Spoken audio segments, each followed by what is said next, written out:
En el nombre del Padre, del Hijo, del Espíritu Santo. Amén. Ven Espíritu Divino, manda tu luz desde el cielo. Padre amoroso del pobre, dona en tus dones espléndido, luz que penetra las almas, fuente del mayor consuelo. Ven dulce huésped del alma, descanso de nuestro esfuerzo. Tregua en el duro trabajo, brisan las horas de fuego, gozo que enjuga las lágrimas y reconforta en los duelos. Entras al fondo del alma, divina luz y enriquecenos. Mira el vacío del hombre, si tú le faltas por dentro, mira el poder del pecado cuando no envías tu aliento.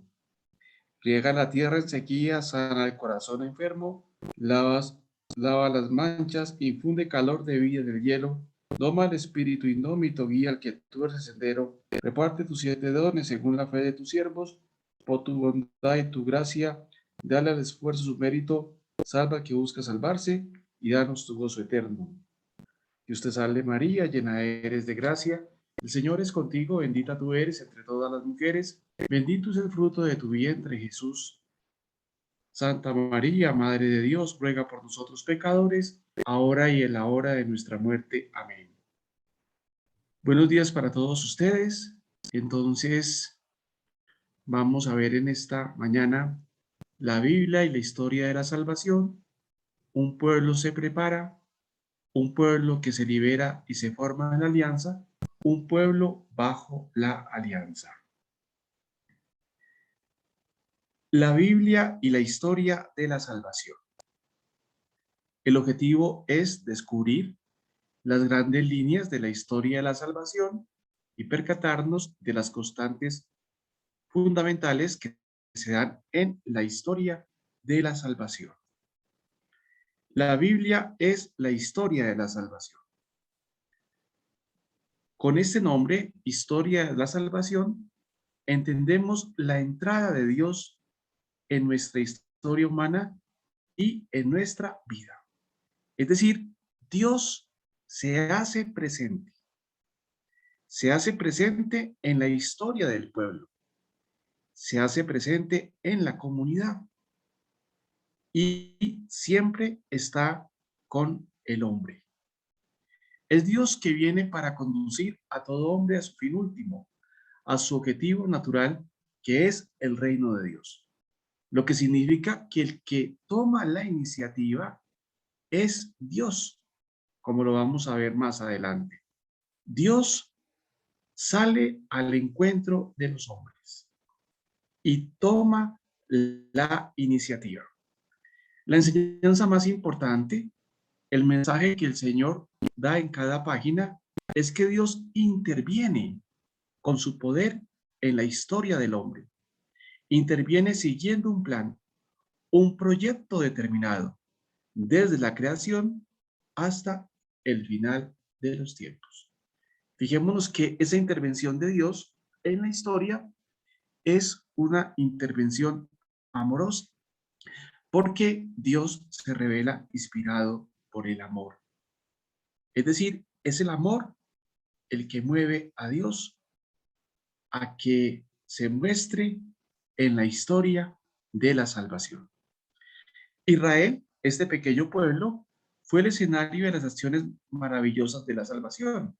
Es decir, que Dios escogió un pueblo, el pueblo de Israel. Todo lo que pasó dentro de esta nación, escogida para ser depositaria de la misión divina, revistió así carácter sagrado.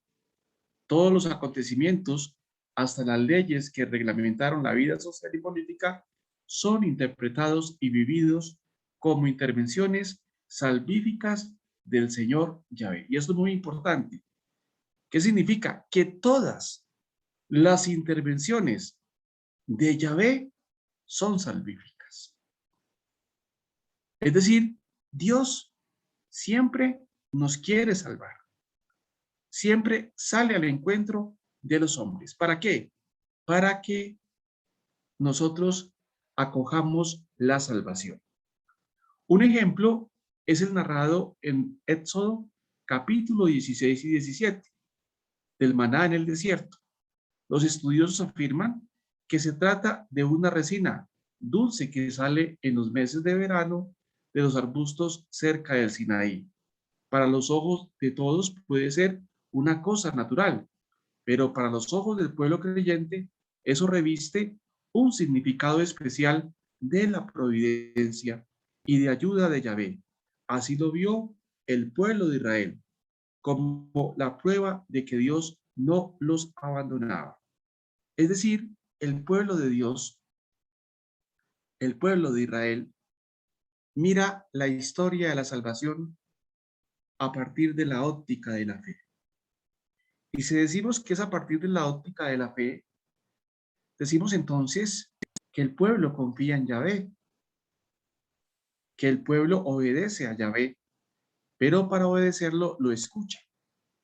Y por último, el pueblo se abandona en las manos de Yahvé y mira todo desde la perspectiva de la providencia. Jesús, el centro de la historia de la salvación. ¿Qué significa esto? Que el Antiguo Testamento está en clave de preparación, es decir, prepara el advenimiento de Jesús de Nazaret. Y es Jesús el que da cumplimiento a esas promesas. Por eso hay que entender muy bien la dinámica, promesa y cumplimiento. El Antiguo Testamento promete y el Nuevo Testamento cumple en la persona de Jesús de Nazaret las promesas de Yahvé. Pablo, en 1 Corintios 15, 20, 28 y en Efesios 1, 4, 12, con una vigorosa descripción, habla del plan de salvación, en que todos los hombres son conducidos al Padre por medio de Cristo. Es decir, Cristo nos lleva al Padre. Es el único mediador. Jesús es la primicia de los resucitados, que nos llevará al reino de Dios después de haber destruido el mal. Cristo Jesús, su vida, su muerte y su resurrección es el centro de la historia de toda la salvación.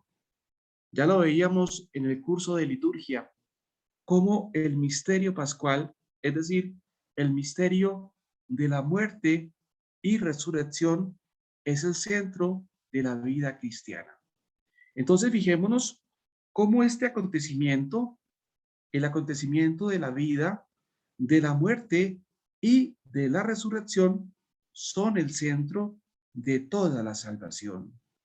Cristo es el que da sentido a la historia.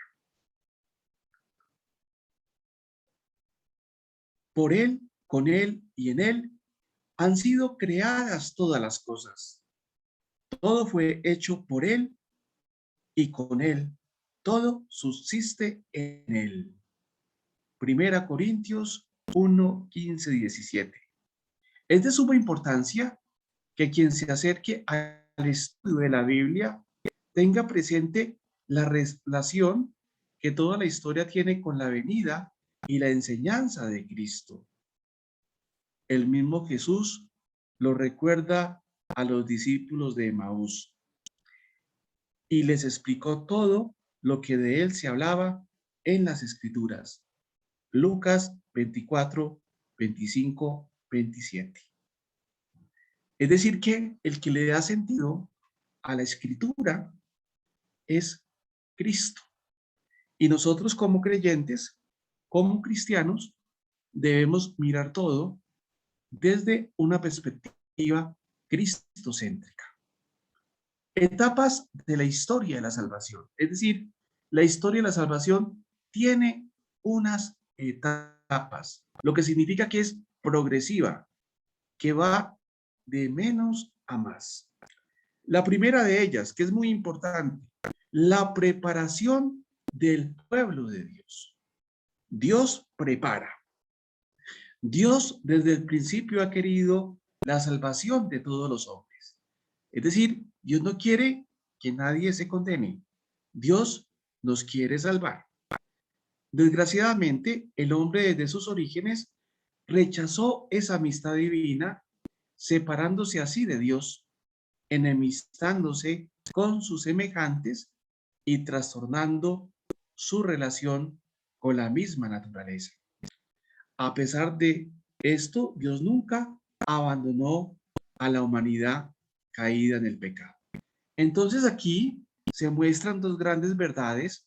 Por un lado, que Dios nos quiere salvar, que propicia la salvación, pero por otro lado, la situación de pecado del hombre, que rompe la relación con Dios, con las mismas criaturas y con su mismo entorno. Porque en el fondo el pecado es una ruptura, pero es una ruptura ontológica. Lesiona el ser, lesiona a la misma persona, fragmenta a la persona. Sin embargo, a pesar de ello, Dios nos sigue salvando y quiere la salvación de cada uno de nosotros. Entonces, debemos entender esa lógica que la vamos a encontrar en el Antiguo Testamento y sobre todo lo vamos a encontrar en los relatos del Génesis.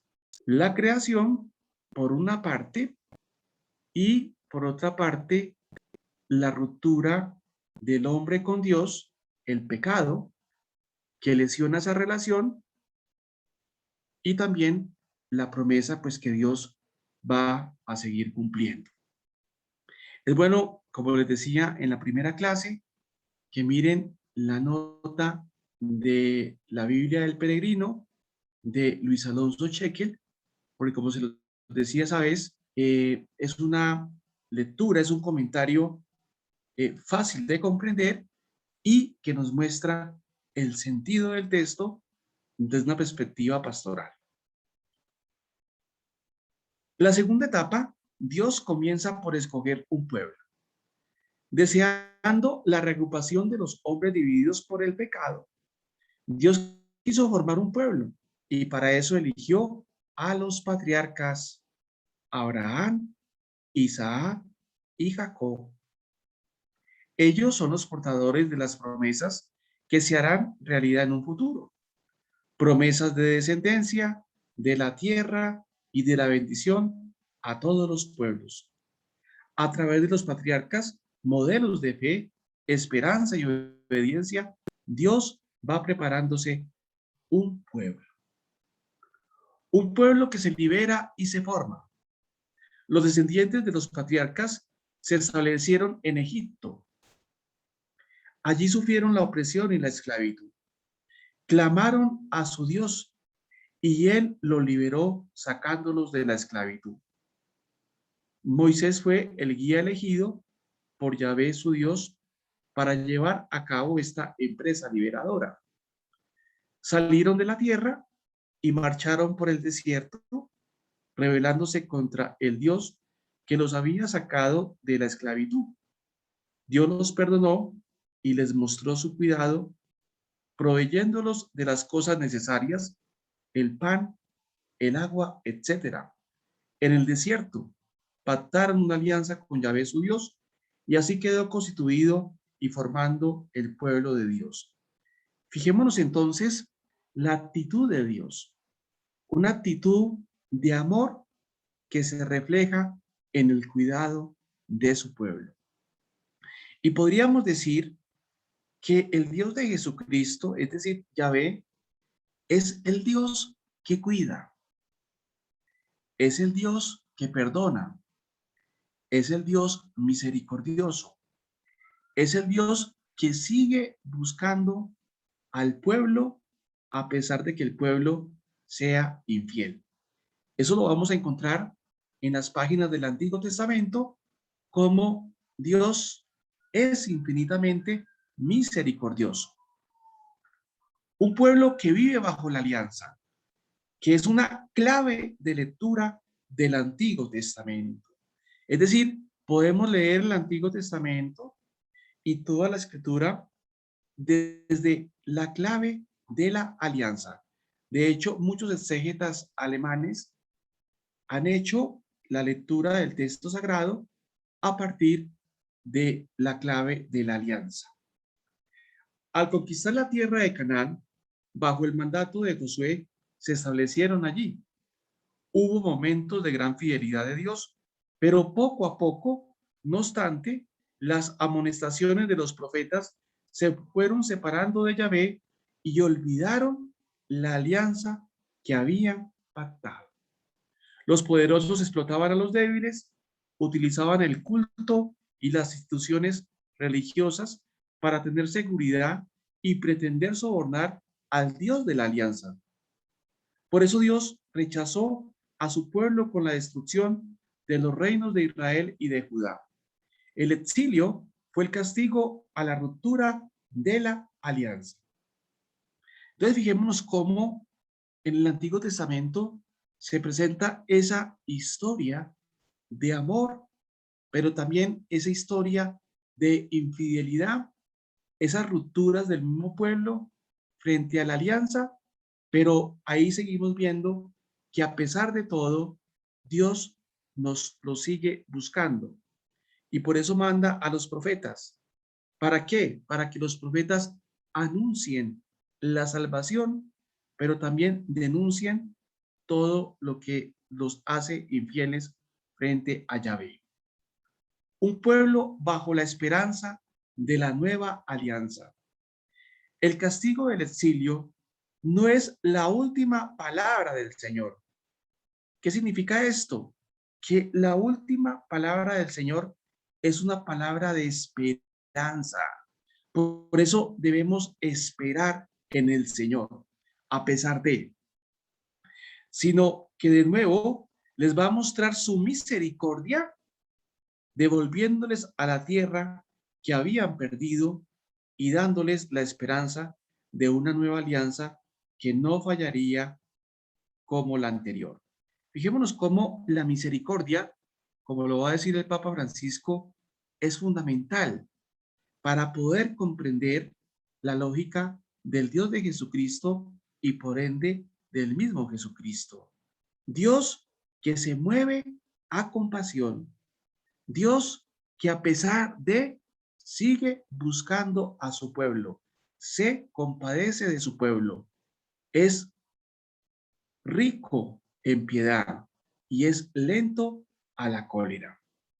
El pueblo del exilio, ayudado por diversas personas, empieza a reflexionar sobre su situación, reconoce su error y se convierte al Señor. Entonces, fijémonos que el pueblo se convierte, pero se convierte movido por el Señor, porque la gracia está antes, en y después. Si el pueblo se convierte, es porque Dios los ha movido a la conversión. Y si el pueblo se mantiene en la conversión, es porque Dios lo sostiene en la gracia. Esa ha sido la experiencia de Pablo.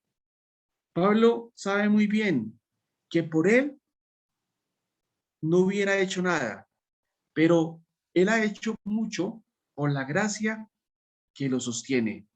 Pablo, te basta mi gracia.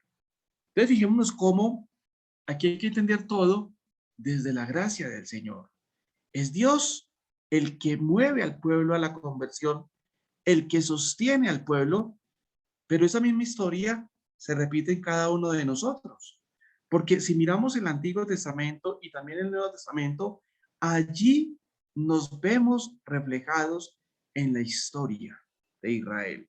Los mismos pecados, las mismas tentaciones, las mismas idolatrías son nuestras situaciones.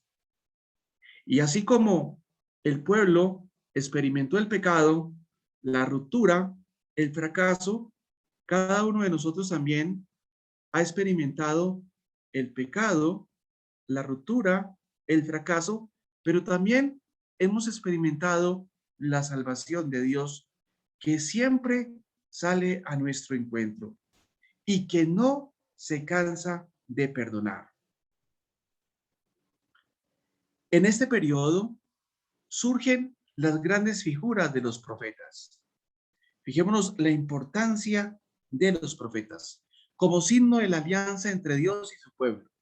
Los profetas son hombres extraordinarios, llamados por Dios a hacer su voz entre el pueblo.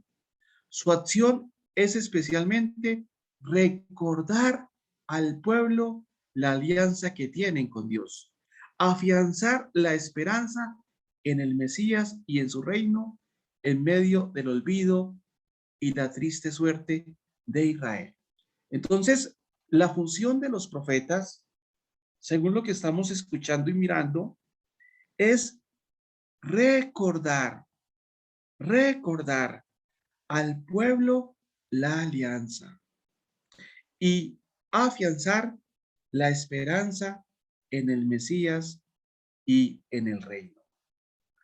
Un pueblo bajo la nueva alianza. Cuando llegó la plenitud de los tiempos, Dios envió a su Hijo nacido de mujer, nacido bajo la ley.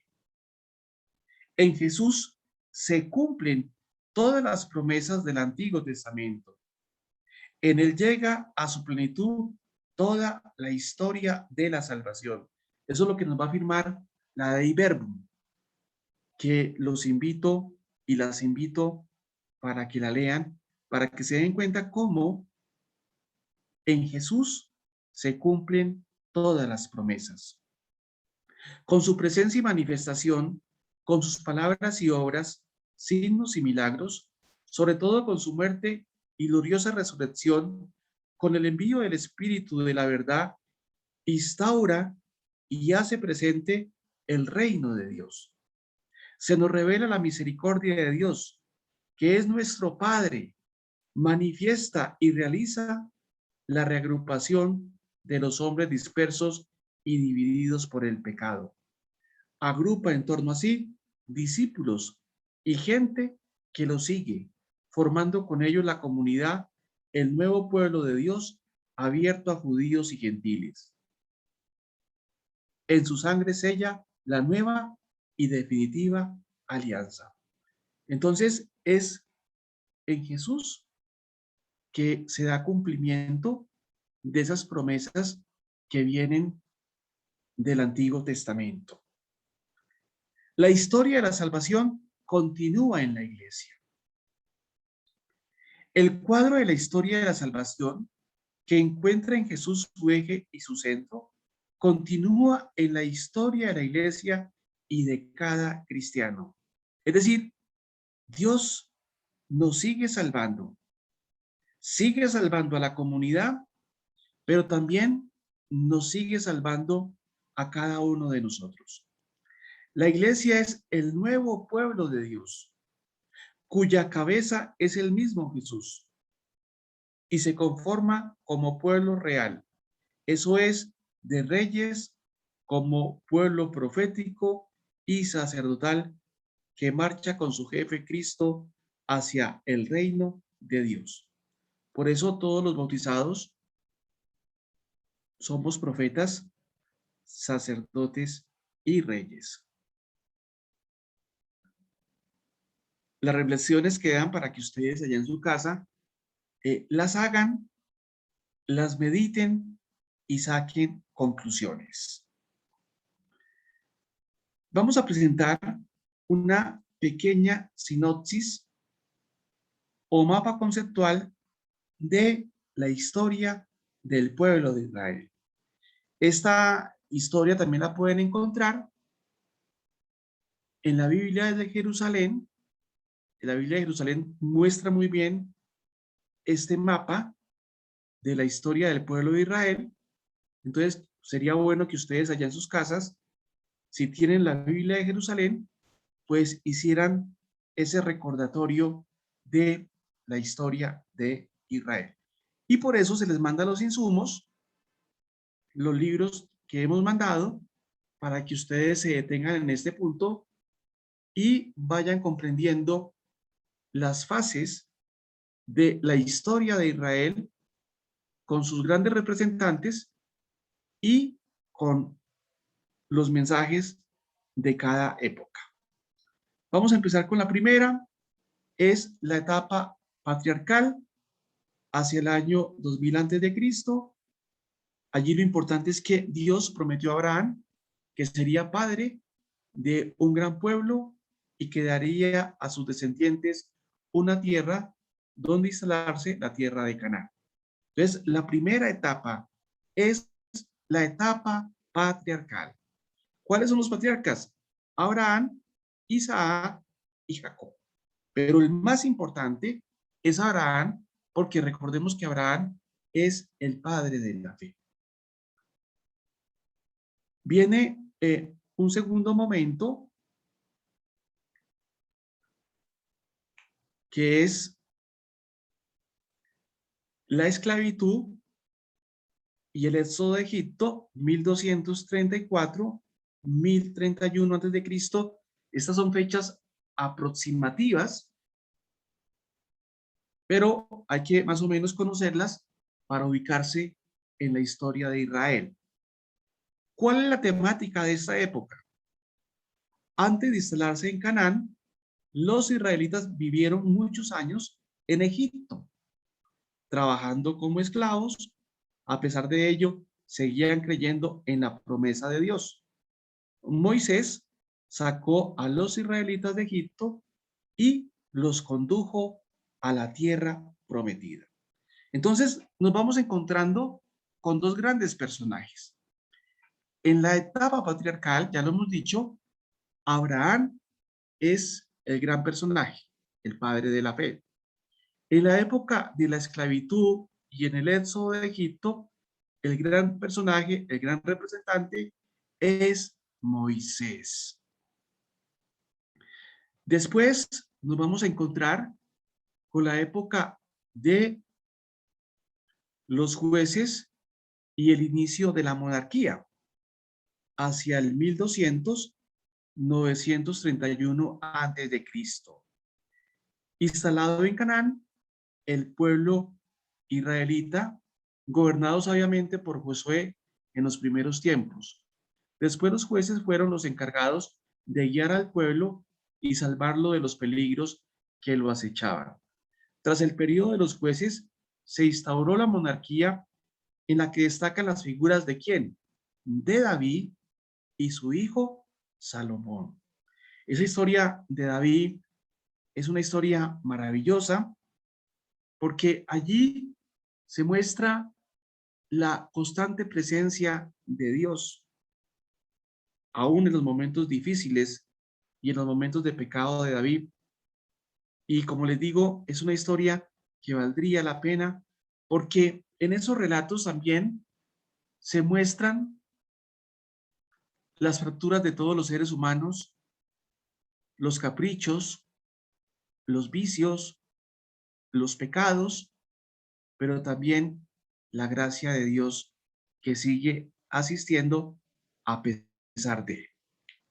La otra etapa, división del reino del cisma, 931, 538 antes de Cristo. El descontento del pueblo con sus gobernantes, Salomón, Roboam, provocó la división o cisma del reino en dos, el reino del norte y el reino del sur. Más tarde, los dos reinos fueron ocupados y sus habitantes obligados a exiliarse. En medio de tantos sufrimientos, las figuras de los profetas Jeremías, Isaías, Miqueas mantenían vivo el recuerdo del amor de Dios en el pueblo. Recuerden que una característica de los profetas era mantener vivo el recuerdo de Dios, hacer memoria de esa historia de salvación que Dios había hecho en el pueblo de Israel. Después nos encontramos con la liberación y reconstrucción, 538, 333 antes de Cristo. Tras el regreso del exilio, los israelitas comenzaron a organizar de nuevo el reino con la esperanza puesta en el Mesías.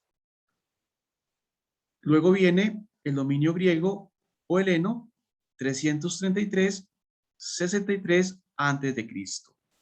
En el siglo IV antes de Cristo, los griegos conquistaron el Medio Oriente. Con ello, Israel pasó a formar parte del imperio de Alejandro Magno. De esta forma, la cultura griega empezó a influir en el pueblo judío. La influencia de la cultura griega provocó divisiones entre los israelitas. Y viene el periodo romano, 63 antes de Cristo, 324 después de Cristo.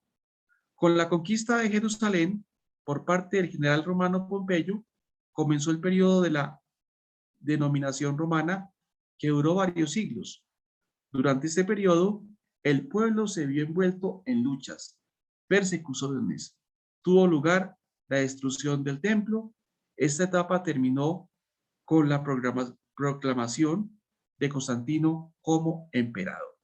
Entonces, fijémonos que esta sinopsis histórica nos sirve para ubicarnos en la historia de Israel, sobre todo para conocer la historia del Antiguo Testamento, cuáles fueron las etapas del Antiguo Testamento, pero también para conocer la última época, es decir, la época romana, donde vivió Jesús de Nazaret y sus primeros discípulos.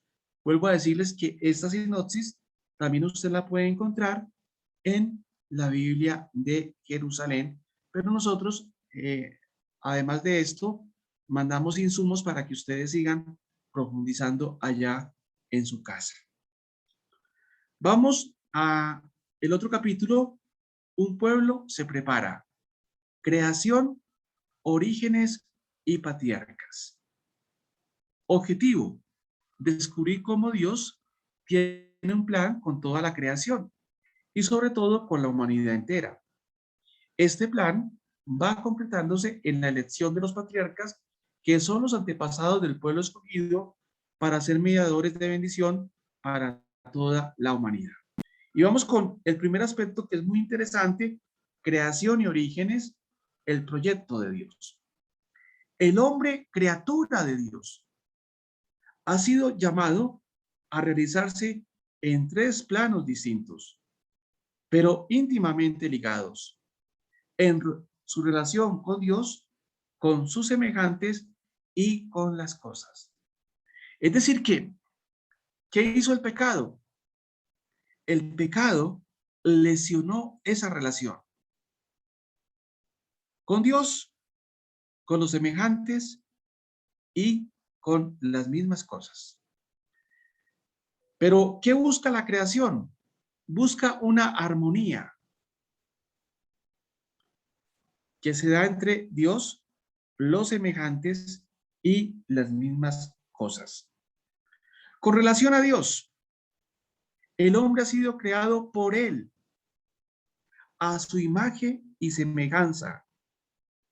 Esta realidad lo hace distinto de los demás seres creados, pues participa de la inteligencia, voluntad y poder divino. Esa es una afirmación fundamental para toda la teología y para la antropología teológica. Hemos sido creados a imagen y semejanza. Y luego, esto es importante porque toda la antropología teológica se va a mover bajo esa expresión de imagen y semejanza. Y cuando digo esto, estoy diciendo entonces que hay un acercamiento desde la escritura, mirando qué significa imagen y semejanza. Hay un acercamiento con los padres de la iglesia que van a estudiar y van a profundizar estos conceptos de imagen y semejanza. Lo mismo va a ser la teología medieval, la teología moderna y obviamente la teología contemporánea. Entonces, este es un elemento fundamental, transversal a la teología, que fuimos creados a imagen y semejanza. Este hecho nos habla de la dignidad fundamental de todo ser humano y nos hace ver que el hombre podrá encontrarse con Dios solo en la medida en que sea capaz de descubrir su imagen en el ser humano. De ahí la prohibición de hacerse imágenes de Yahvé en Israel. Éxodo 24:6. Pues ya existe una imagen divina, la persona humana, a través de ella llegamos a Dios.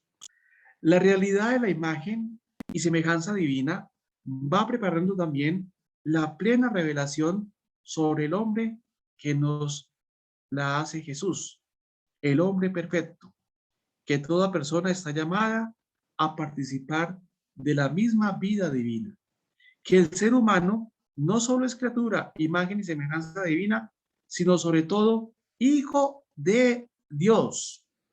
Romanos 8, 14, 17, Juan 3, 12.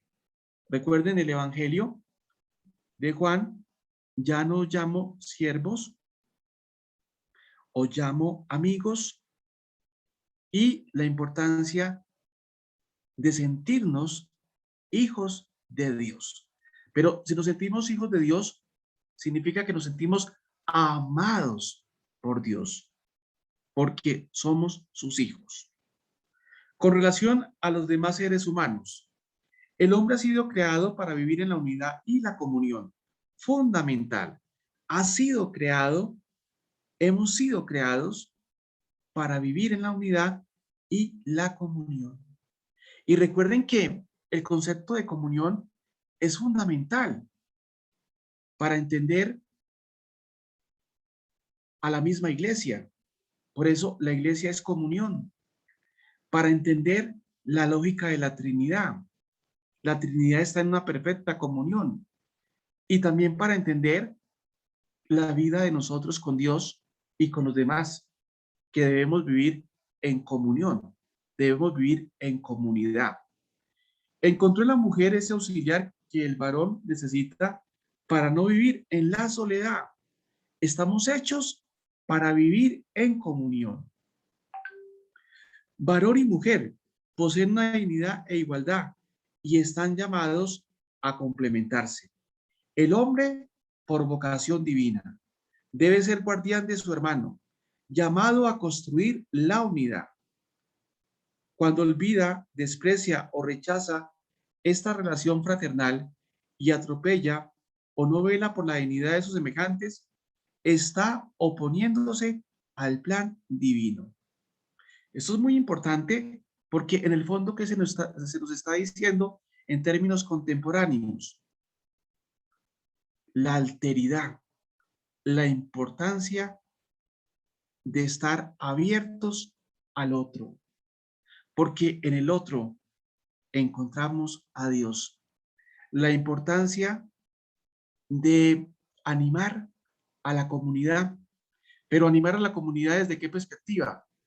Desde la perspectiva de la fraternidad, desde la perspectiva de la caridad, desde la perspectiva de la bondad, desde la perspectiva del servicio, desde la perspectiva de la compasión. Es decir, que una verdadera comunidad que viva en relación a Dios, pues debe tener esos atributos. Debe vivir en el amor, en la fraternidad, en la bondad, en la compasión y en el servicio. Y por eso es que Dios nos llama a ser santos. Pero ¿qué supone la santidad? Entrar por este camino, como lo dije anteriormente, por el camino de la fraternidad, de la misma compasión, etcétera, etcétera. Con relación a las cosas, el hombre ha sido puesto para dominar la creación. Dios, en su designio maravilloso, ha destinado la tierra y cuanto ella contiene para uso de todos los hombres y pueblos. De allí que no deben ser acaparados por unos cuantos. Por eso en Israel existía la ley del año jubilar, que tenía el sentido de restaurar el orden primitivo de la creación. El hombre recupera la libertad. La tierra vuelve a repartirse para que así todos la posean. Si el hombre no tiene lo necesario para vivir dignamente, existe allí un pecado social. O si el hombre se convierte en esclavo de tener, hay algo contrario al plan divino. ¿Qué estamos diciendo? Saber cuidar la creación. Es decir, nosotros debemos cuidar la creación. Debemos salvaguardar la creación en provecho de nosotros mismos, porque somos administradores. Y cuando miramos la Laudato Si, que es importante leerla para mirar la relación también con este texto, el Papa Francisco nos dice que el problema ecológico, en el fondo, es un problema antropológico. ¿Por qué? Porque el ser humano está fracturado por el pecado. Es decir, el ser humano rompió la armonía, la relación con Dios, con los demás hombres y con las mismas criaturas. Entonces, ¿a qué nos invita entonces el Papa? A que debemos construir esa fraternidad. Y por eso nos está llamando a la cultura del encuentro, a la cultura de una relación que se fundamenta en la armonía, que se fundamenta en el amor, que se fundamenta en la fraternidad.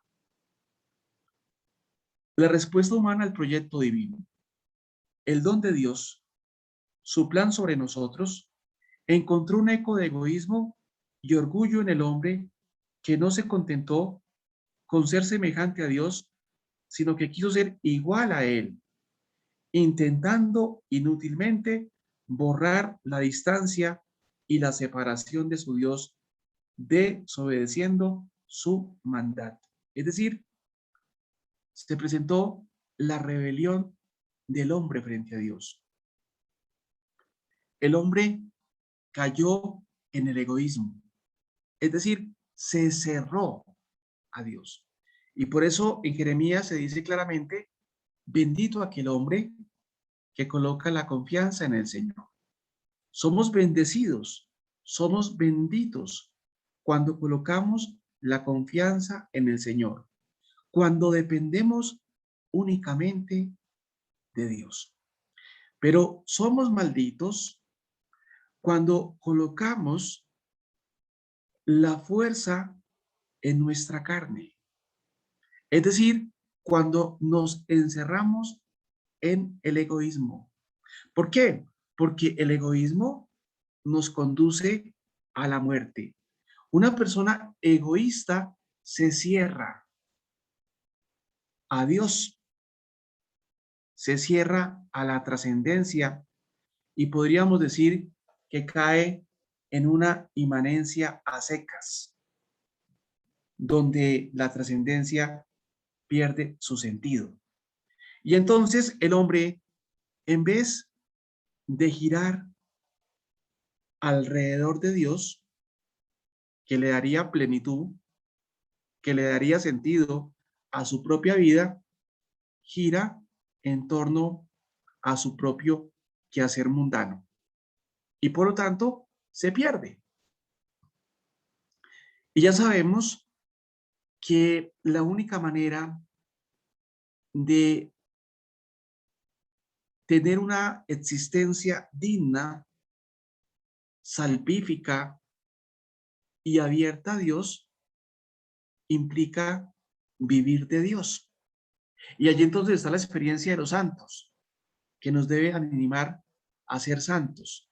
Porque, ¿quiénes son los santos? ¿O quiénes fueron los santos? Hombres y mujeres, de pronto con pecados, con dificultades, pero que se entregaron a Dios y que se abrieron a Dios y dejaron que Dios transformara su vida. Creo que el ejemplo más importante o uno de los más importantes es el ejemplo de San Agustín. Y allí podemos ver en su libro Las Confesiones cómo San Agustín se deja cautivar por Dios y llega a la conversión.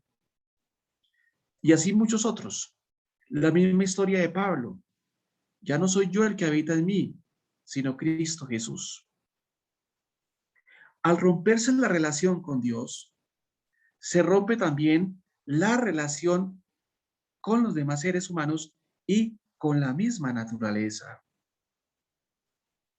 Claro, Cuando uno saca a Dios de la vida, a Dios de su corazón, pues uno también empieza a lesionar a los otros, porque los ve de una perspectiva de poder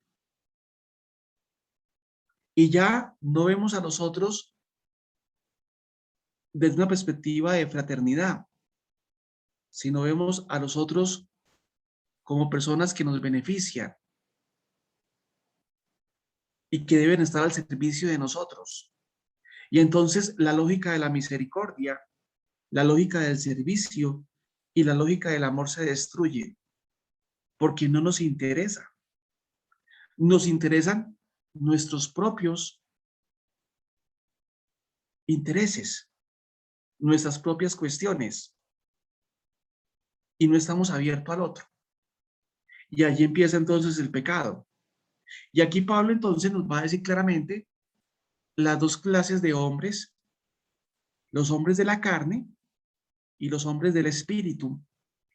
Y los hombres de la carne son personas que se cierran a todo proyecto de Dios y que viven sumidos en sus vicios, en sus pecados, en sus intereses y que viven en la caparazón del egoísmo y por lo tanto no le interesa al otro. ¿Y quiénes son los hombres del espíritu? Los que se abren a Dios, pero entran por el camino de la fraternidad, por el camino del servicio, por el camino de la misericordia. El varón trata de dominar a la mujer. Ahí viene el poder. El hermano mata a su hermano. Los pueblos viven entre rivalidades y el hombre se convierte en esclavo de las cosas. Entonces, cuando uno no está en Dios, fíjate lo que pasa. Cuando una persona no está en Dios, la persona, ¿cuál es su actitud frente al otro? La dominación, el poder por el poder. Siempre va a haber una rivalidad. El otro para mí no es un hermano, sino es un competidor. Los otros para mí son rivales, no son hermanos. ¿Por qué? Porque lo que manda en el corazón de los seres humanos no es Dios o la relación amorosa de Dios, sino lo que manda son los intereses personales. Y fuera de eso, los hombres se convierten en esclavos de las cosas. Dependemos de las cosas. Los medios se vuelven fines y absolutizamos lo que no es Dios, cayendo en la idolatría. Que esa ha sido la historia y fue la historia de Israel, pero también sigue siendo la historia de muchos de nosotros, porque muchos de nosotros somos esclavos. Usted dirá, ¿de qué somos esclavos? Del consumismo, del capitalismo salvaje, de la moda por la moda, que es lo que el Papa Francisco está denunciando en Fratelli Tutti. Entonces, fijémonos cómo todo esto nos va lesionando. ¿Por qué? Porque hemos despachado a Dios de nuestro corazón. Ya no tenemos a Dios en nuestro interior. Hay una serie de ídolos que nos van acaparando y que nos van esclavizando de muchas cosas. Esa es la historia de Israel, pero también es la historia de muchos de nosotros. Castigo y salvación. Es cierto que a cada uno de los pecados del hombre, narrados en la prehistoria, corresponde también un castigo de Dios, expulsión del paraíso para Adán y Eva, el ser vagabundo y errante para Caín, el fratricida, el diluvio para la humanidad pecadora, la diversidad de lenguas y dispersión ante el intento de la Torre de Babel. Pero aquí viene lo más importante. Pero también es cierto que hay siempre una salvación de parte de Dios. Es decir, hay una segunda oportunidad. Dios siempre nos da oportunidad. Así como lo hizo con el pueblo de Israel, también lo sigue haciendo con cada uno de nosotros, a pesar de nuestros pecados. Por eso le preguntan al Señor, ¿cuántas veces tengo que perdonar? Y él dice, 70 veces 7. Promete una victoria sobre el mal simbolizado en la serpiente. Hizo a nuestros primeros padres unas túnicas de piel para que se cubriesen y protegiesen. A Caín lo marcó con una señal para protegerlo. Salvó a Noé y su familia del diluvio, lo mismo que a parejas de animales. Y para restaurar la unidad que se rompió en la diversidad de Babel, prometerá a Abraham que todas las naciones serán benditas en él. A través de todos estos datos constatamos que Dios cuidó intensamente del género humano, aún antes de haberse dado en el tiempo y en el espacio, la elección del pueblo de Israel, cuya función será el beneficio de todas las naciones. Aquí hay una palabra muy importante que para la teología y la filosofía contemporánea, especialmente ciertas éticas, nos habla del cuidado. Hoy se está hablando del cuidado de la naturaleza y del cuidado en general, pero esta palabra ya la vemos en Dios. Dios cuida, Dios nos cuida. A pesar de, Dios nos sigue cuidando, nos sigue preservando, nos sigue protegiendo. ¿Y cómo debemos responder a ese cuidado? Pues aceptando la presencia de Dios en la historia, pero también en la historia de nuestras vidas. ¿Por qué? Porque Dios quiere la salvación de todos los pueblos y la salvación de cada uno de nosotros. Época patriarcal, hacia el 1850, 1650 antes de Cristo. La vocación de Abraham. Dios irrumpe en la vida silenciosa, tranquila, cómoda de un hombre ordenándole dejar su tierra, su patria y su parentela para lanzarse en el camino del riesgo y de la oscuridad hacia la conquista de unas promesas. Génesis 12, 1, 3. Deja, renuncia, conversión. Para empezar el camino hacia Dios, es necesario dejar algo. Lo mismo en el caso de los apóstoles. Dejaron sus redes, es decir, su vida anterior para seguir a Cristo. No se puede al mismo tiempo seguir como antes y emprender el camino de la salvación. Esta narrativa la podemos encontrar en la vida de los santos. Creo que es la mejor manera de entender esa renuncia y esa conversión de parte de hombres y de mujeres que en un momento de su vida dejaron su vida anterior para seguir al Señor. El caso, por ejemplo, de un San Francisco de Asís, el caso de un San Ignacio de Loyola, el caso de un San Agustín, el caso de una Teresa de Ávila y de muchos más que en un momento de su vida fueron interpelados por Dios y a partir de allí dejaron todo para seguir al Señor. Ahora bien, se nos habla del seguimiento de Cristo. Y ya lo hemos dicho también en muchas ocasiones, que ¿qué significa el seguimiento? Significa reproducir las actitudes fundamentales de Jesús de Nazaret que están plasmadas en el Evangelio. Anda, entrega, fe. anda a la tierra que yo te mostraré cuál. Poco a poco yo te la iré manifestando. En esto precisamente consiste la fe, en ponerse en las manos de Dios con plena confianza para que Él disponga completamente de uno. Lo mismo estamos llamados a hacer cada uno de nosotros, dejar y seguir. Entonces, fijémonos que la fe es fundamental.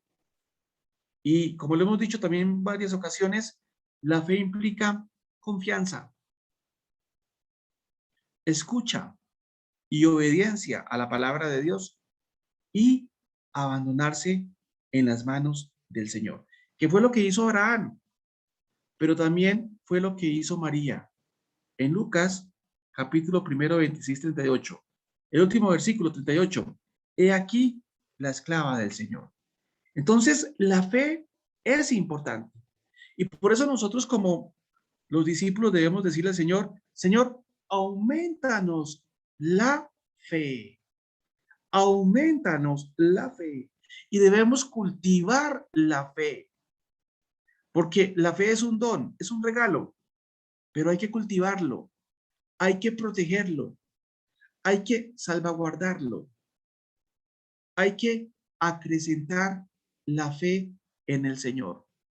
Y aquí nos sirve mucho leer las obras de San Juan de la Cruz y de los grandes místicos, porque los místicos todos han vivido noches oscuras y han crecido en esa noche oscura, pero allí han acrecentado la fe por gracia de Dios.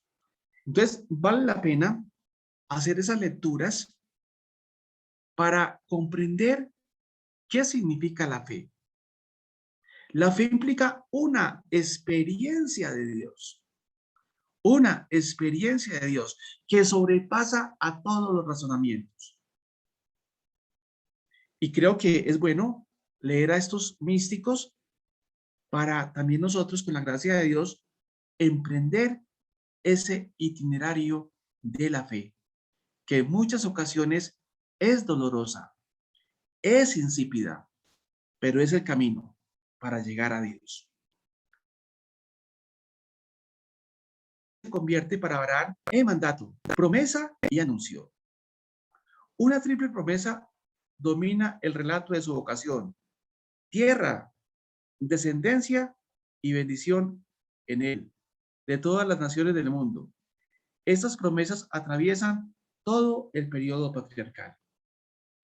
La respuesta de Abraham, fíjate cómo se da el binomio revelación y fe. Dios que se revela, Dios que toma la iniciativa. Y va a venir la respuesta de Abraham, que es una respuesta de fe. Ante la palabra de Dios, que se convierte en mandato, promesa y anuncio, Abraham responde con la obediencia, la esperanza y la fe. Esto es muy importante. Obediencia, esperanza y fe. Tres aspectos y dimensiones de su vida que lo proyectaron en el presente hacia la meta del futuro. Pero fijémonos cómo la obediencia es fundamental. Y no solamente con Abraham, sino con todos los personajes de la Escritura. La obediencia es fundamental. Hay que obedecer a los mandatos del Señor. Pero también hay que cultivar la esperanza. ¿Esperar en quién? En Dios y en sus promesas. Y la fe, apoyarnos en esa experiencia de Dios. Abraham obedeció al salir de su tierra y ponerse en camino, es decir, disponer el corazón, porque ese ponerse en camino, en el fondo, significa disponer el corazón, disponer el interior, disponer la vida para encontrarme con el Señor. Lo que significaba para él el desinstalarse y dejar su propia comodidad y seguridad, lanzarse al riesgo, al peligro, a lo desconocido. Vuelvo y repito, esta experiencia también la vemos en la vida de los santos. Todos los santos han tenido que pasar por acá. La prueba máxima de su obediencia fue cuando Dios le pidió que sacrificara a su único hijo, a Isaac, a la promesa hecha carne. Pero Abraham, ¿qué? Confió en Dios. Primero obedeció a Dios. Segundo, confió en Dios. Es decir, a pesar de, se apoyó en Dios. Confió en la promesa de la tierra, a pesar de que la tierra de Canaán fue inhóspita por el hambre que allí había, y de que en Egipto, segundo lugar, a donde él se dirigió, peligró su vida a causa de la belleza de su mujer. Peregrino en la tierra de Canaán, solo a la muerte de su mujer Sara, al comprar la cueva de Macpela, que servirá de tumba para ella y para él, se cumple la promesa de la posesión de la tierra. Confió en la promesa del hijo. No obstante, la esterilidad y la avanzada edad de su mujer Sara y el intento de hacer heredero a su siervo el Damaseno Eliezer y a Ismael, hijo suyo, y de Agar la esclava. Su confianza fue premiada y coronada con Isaac, el hijo suyo y de Sara. Pero aún esa promesa hecha carne en realidad fue puesta a prueba. Cuando Dios le pidió que sacrificara a su hijo único. Gracias a su respuesta positiva, Dios se lo devolvió. Entonces fijémonos cómo la vida de la fe también pasa por la prueba. Y todos de una u otra manera hemos pasado por allí. Confió en la promesa de la bendición. Por su medio a todas las naciones, no obstante, con su intercesión por Sodoma y Gomorra, fue inútil. Abraham creyó en Dios y en su palabra salvífica. Por eso se nos presenta como modelo supremo de la fe. De esta forma, la respuesta de Abraham fue completa. Dios selló ese encuentro con Abraham con una alianza en la que Dios tomaba la iniciativa y se comprometía con su siervo y con toda su descendencia. La señal de esta alianza fue la circuncisión. Fijémonos cómo Dios ha tomado la iniciativa y sigue tomando la iniciativa. Los demás patriarcas, encontramos a Isaac, hijo de Abraham y Sara, es el hijo de la promesa divina, se casa con Rebeca y ambos engendran a Esaú y Jacob.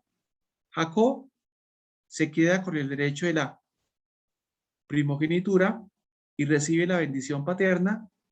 Dios le cambia su nombre por el de Israel, padre de 12 hijos, que son los jefes de las 12 tribus de Israel: Rubén, Simeón, Leví, Judá, Dan, Neftalí, Gad, Aser, Isaacar, Zabulón, José y Benjamín. José, el hijo preferido de Jacob, por envidia fue vendido por sus hermanos, se lo llevaron a Egipto, donde llegó a ser ministro del faraón. Gracias a la política agraria, los habitantes de Canaán pudieron acudir a Egipto cuando el hambre arreció. Después de entrevistas y peripecias, recibió en Egipto a su padre y a sus hermanos, una vez que estos reconocieron su culpa y su pecado al haber vendido a su hermano, quien los perdonó, y de esta forma los descendientes de los patriarcas se establecieron en Egipto. Todo eso que estamos diciendo lo vamos a encontrar en la Sagrada Escritura, especialmente en el libro del Génesis. Sentido de la época patriarcal. La época patriarcal está dominada por las promesas. Estas se van realizando poco a poco a través de todo el Antiguo Testamento. Sin embargo, la culminación de este cumplimiento se tendrá con la venida de Jesús, el esperado de las naciones. Los patriarcas mueren saludando desde lejos esas promesas. Los patriarcas son los antepasados del pueblo de Israel. Por su medio se van preparando la formación del único pueblo que quedará vinculado por los lazos de la alianza.